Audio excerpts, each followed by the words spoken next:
dwell in the land of Canaan, where his father had lived as a foreigner. This is the history of Joseph. When Joseph was 17 years old, the young man was tending the flock with the sons of Bilhah and the sons of Zilpah, the wives of his father. And Joseph brought a bad report about them to their father. Now Israel loved Joseph more than all his other sons, because he was the son of his old age, and he had a special robe made for him. When his brothers saw that their father loved him more than all his brothers, they began to hate him, and they could not speak peaceably to him. Later, Joseph had a dream and told it to his brothers, and they found further reason to hate him. He said to them, "Please listen to this dream that I had. There we were binding sheaves in the middle of the field, when my sheaf got up and stood erect, and your sheaves encircled and bowed down to my sheaf." His brothers said to him, "Are you really going to make yourself king over us and dominate us?" So they found another reason to hate him, because of his dreams and what he said. After that, he had still another dream, and he related it to his brothers. "I have had another dream.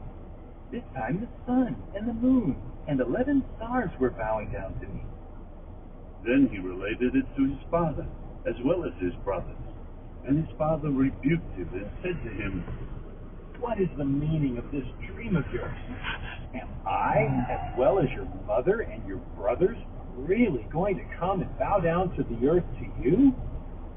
And his brothers grew jealous of him, but his father kept the saying in mind.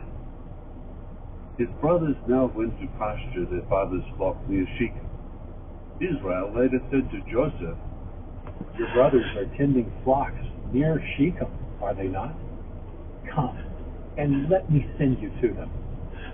At this he said to him, "I am ready." So he said to him, "Go, please, and see whether your brothers are well. See how the flock is, and bring word back to me." With that, he sent him away from the valley of Hebron, and he went on towards Shechem. Later, a man found him as he was wandering in a field. The man asked him, "What are you looking for?" To this he said, "I am looking for my brothers. Please tell me, where are they tending flocks?" The man continued, "They have pulled away from here, for I heard them saying, 'Let us go to Dothan.'" So Joseph went after his brothers and found them at Dothan. Now they caught sight of him from a distance, and before he reached them, they began plotting against him to put him to death. So they said to one another, "Look, here comes that dreamer. Come now, let us kill him and pitch him into one of the water pits, and we will say that a vicious wild animal devoured him. Then let us see what will become of his dream." When Reuben heard this, he tried to rescue him from them. So he said, "Let us not take his life." Reuben said to them, "Do not shed blood. Throw him into this water pit in the wilderness, but do not harm him." His purpose was to rescue him from them, in order to return him to his father.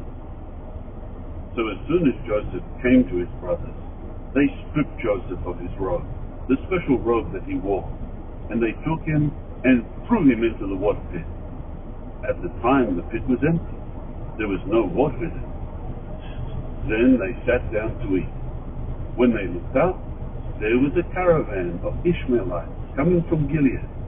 Their camels were carrying labdanum gums, balsam, and resinous bark, and they were on their way down to Egypt.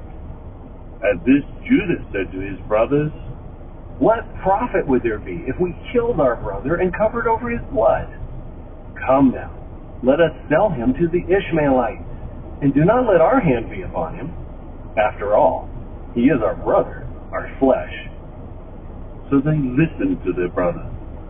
And when the Midianite merchants were passing by, they lifted Joseph up out of the water pit and sold him to the Ishmaelites for 20 pieces of silver. These men took Joseph into Egypt,